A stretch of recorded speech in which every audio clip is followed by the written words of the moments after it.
नमस्कार। युद्धोत्तर महाभारत के अंतर्गत शांति पर्व 86वां अध्याय राजा के दुर्ग का वर्णन। आज के अध्याय में हम लोग राजा के दुर्ग का कैसा निर्माण होना चाहिए उसका हम लोग अध्ययन करेंगे और देखेंगे कि प्राचीन काल में राजा का जो दुर्ग बनाया जाता था वह किस प्रकार से उसका निर्माण किया जाता था और किन किन बातों का उसमें विशेष रूप से ध्यान दिया जाता था। तो वास्तविक जो अध्याय है वह है राजा के निवास योग्य नगर एवं दुर्ग का वर्णन, उसके लिए प्रजा पालन संबंधी व्यवहार तथा तपस्वी जनों के समादर का निर्देश। युधिष्ठिर का प्रश्न है, पितामह, राज्य को स्वयं कैसे नगर में निवास करना चाहिए? वह पहले से बनी हुई राजधानी में रहे या नए नगर का निर्माण कराकर उसमें निवास करे? बहुत उत्तम प्रश्न है, क्योंकि राजा की सुरक्षा सबसे सर्वोपरि है। राजा सुरक्षित है तो देश सुरक्षित है, देश सुरक्षित है तो वहाँ के नागरिक और उनके अधिकार सुरक्षित हैं। इसलिए राजा का सुरक्षित होना अति आवश्यक है। तो उसके लिए युधिष्ठिर पूछ रहे हैं कि राजा को कैसे भवन का या जिसमें वो निवास करता है उसका किस तरह का निर्माण होना चाहिए। क्या वह पहले से बनाई हुई राजधानी में रहे या फिर से पुनः नई राजधानी का वह निर्माण करे? तो इस पर उनका प्रश्न है। तो भीष्म जी उसका उत्तर देते हैं, कुंती नंदन, पुत्र, कुटुंबी जन, बंधु वर्ग के साथ राजा जिस नगर में निवास करे उसमें जीवन निर्वाह तथा रक्षा की व्यवस्था के संबंध में तुम्हारा प्रश्न न्याय संगत है। आज भी हम देखते हैं कि जो हमारे देश के प्रधानमंत्री होते हैं या मुख्यमंत्री होते हैं उनका Z+ सिक्योरिटी उनको दिया जाता है। उनके साथ 100 से 125 सुरक्षा बल के कर्मचारी कई लेयर्स में उनको प्रोटेक्शन देते हैं। तो यहाँ पर प्राचीन काल में क्या परंपरा थी उसके बारे में हम लोग को जानने का अवसर मिल रहा है। तो उसको देखिए और जानिए। आगे कहते हैं, पितामह, इसलिए मैं तुम्हारे समक्ष दुर्ग निर्माण की क्रिया का विशेष रूप से वर्णन करूंगा। तुम इस विषय को सुनकर वैसा ही करना और प्रयत्न पूर्वक दुर्ग का निर्माण कराना। जहां सब प्रकार की संपत्ति प्रचुर मात्रा में भरी हुई हो तथा जो स्थान बहुत विस्तृत हो वहां 6 प्रकार के दुर्गों का आश्रय लेकर राजा को नए नगर बसाने चाहिए। वे क्या क्या हैं? दुर्गों के नाम इस प्रकार हैं। 6 तरह के दुर्ग हैं। धन्व दुर्ग, मही दुर्ग, गिरि दुर्ग, मनुष्य दुर्ग, जल दुर्ग, वन दुर्ग। कौन कौन से हैं? धन्व दुर्ग, मही दुर्ग, गिरि दुर्ग, मनुष्य दुर्ग, जल दुर्ग तथा वन दुर्ग। इनकी विशेषता देखेंगे क्या है। जिस नगर में उनमें से कोई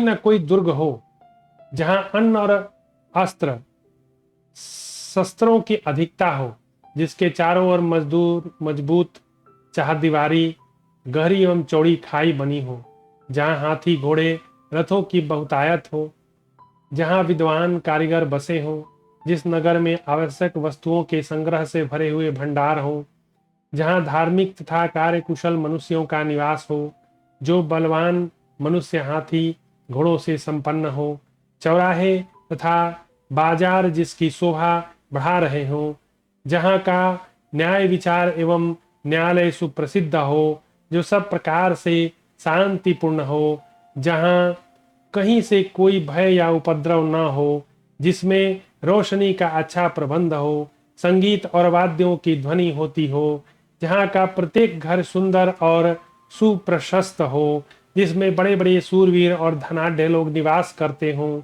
वेद मंत्रों की ध्वनि गूंजती हो, तथा जहाँ सदा ही सामाजिक उत्सव और देव पूजन का क्रम चलता रहता हो, ऐसे नगर के भीतर अपने वश में रहने वाले मंत्रियों तथा सेना के साथ राजा को स्वयं निवास करना चाहिए।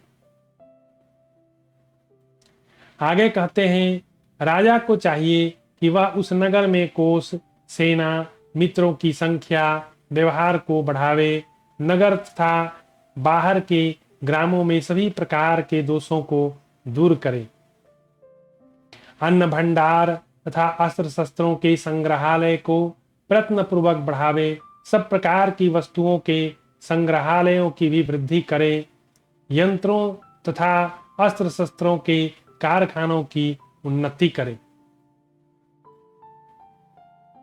आगे बताया जा रहा है काठ मतलब वुड, लोहा आयरन, धान की भूसी कोयला कोल, बांस, लकड़ी, सींग, हड्डी, मज्जा, तेल, घी, चर्बी, शहद, औषध, सन, राल, धान्य, अस्त्र शस्त्र, बाण, चमड़ा, तांत, बेत तथा मूंज और बलवज की रस्सी आदि सामग्रियों का संग्रह करें।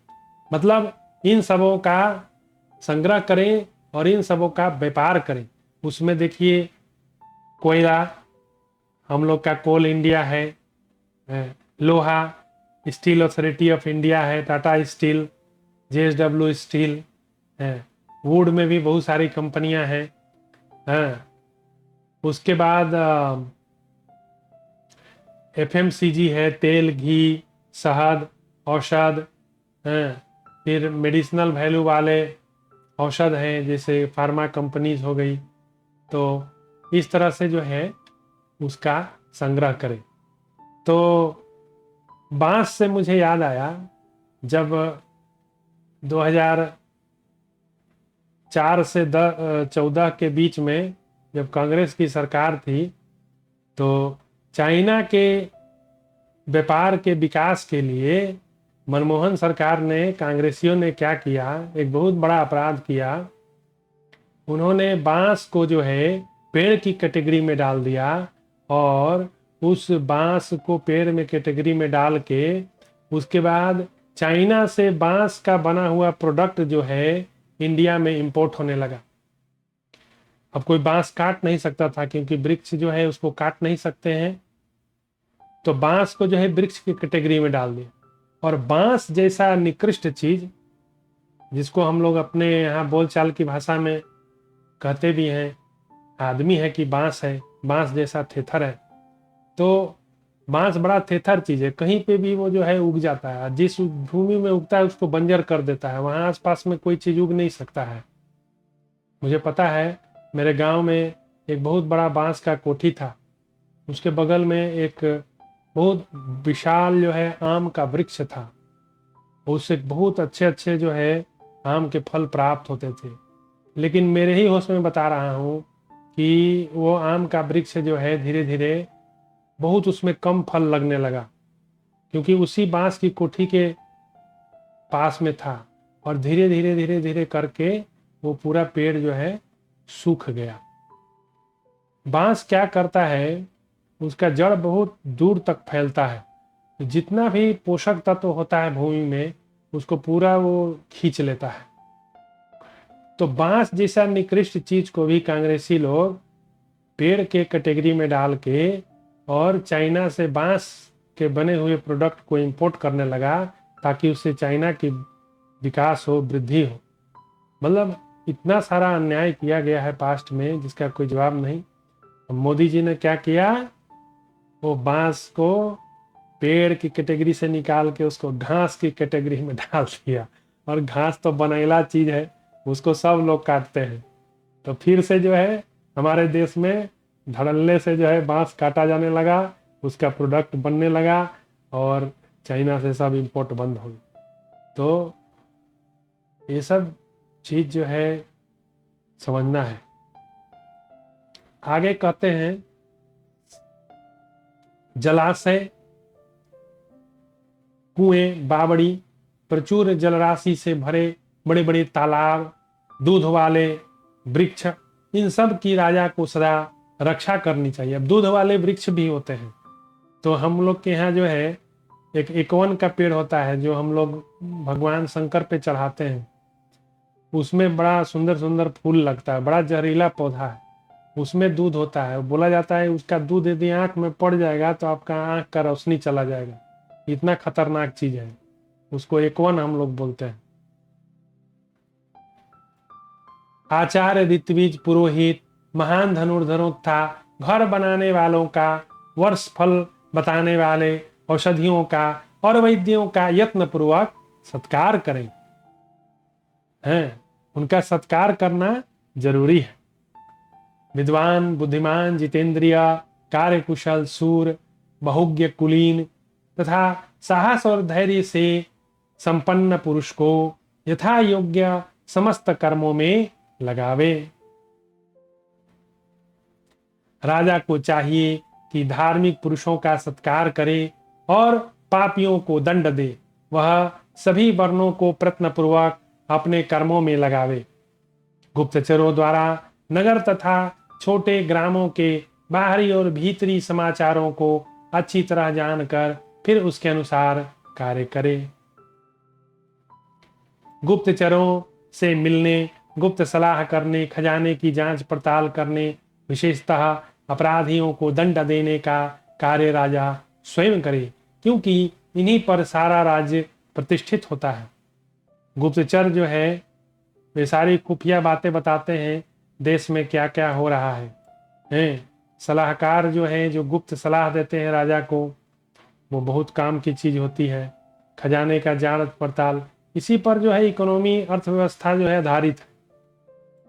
राजा को गुप्तचर रूपी नेत्रों के द्वारा देखकर सदा इस बात की जानकारी रखनी चाहिए कि मेरे शत्रु, मित्र था तटस्थ व्यक्ति नगर और छोटे ग्रामों में कब क्या चाहते हैं। उनकी चेष्टाएं जान लेने के पश्चात उनके प्रतिकार के लिए सारा कार्य बड़ी बड़ी सावधानी के साथ करनी चाहिए। राजा को उचित है कि वह अपने भक्तों का सदा आदर करे, द्वेष रखने वाले को कैद कर ले। उसे प्रतिदिन नाना प्रकार के यज्ञ करना, दूसरों को कष्ट न पहुंचाते हुए दान देना, वह प्रजाजनों की रक्षा करे, कोई भी कार्य ऐसा न करे जिससे धर्म में बाधा आती हो। दीन, अनाथ, वृद्धा, विधवा स्त्रियों के योगक्षेम एवं जीविका का सदा ही प्रबंध करे। विधवा स्त्री जो है वो परिवार पर भार स्वरूप माने जाने लगती है, तो उनके लिए भी व्यवस्था करे ताकि उनको कोई भार स्वरूप ना समझे। राजा आश्रमों में आजकल मोदी जी चलाए हैं लखपति दीदी, सबको 1-1 लाख वाली जो है दीदी बनाने के लिए वो उसको बढ़ावा दे रहे हैं।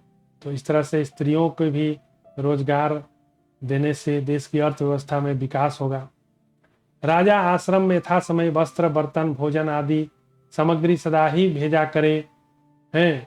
अपने राज्य में जो तपस्वी हो उन्हें अब शरीर संबंधी, संपूर्ण कार्य संबंधी, राष्ट्र संबंधी समाचार प्रयत्नपूर्वक बताया करे और उनके सामने सदा विनीत भाव से रहे। जिसने संपूर्ण स्वार्थों का परित्याग कर दिया, ऐसी कुलीन बहुश्रुत विद्वान तपस्वी को देखकर राजा शय्या, आसन, भोजन देकर उनका सम्मान करे। कैसी भी आपत्ति का समय क्यों ना हो, राजा को तपस्वी पर विश्वास करना चाहिए, क्योंकि चोर डाकू भी तपस्वी महात्माओं पर विश्वास करते हैं, वो भी उनको रेस्पेक्ट करते हैं। राजा उस तपस्वी के निकट अपने धन की निधियों को रखे और उससे सलाह भी लिया करे।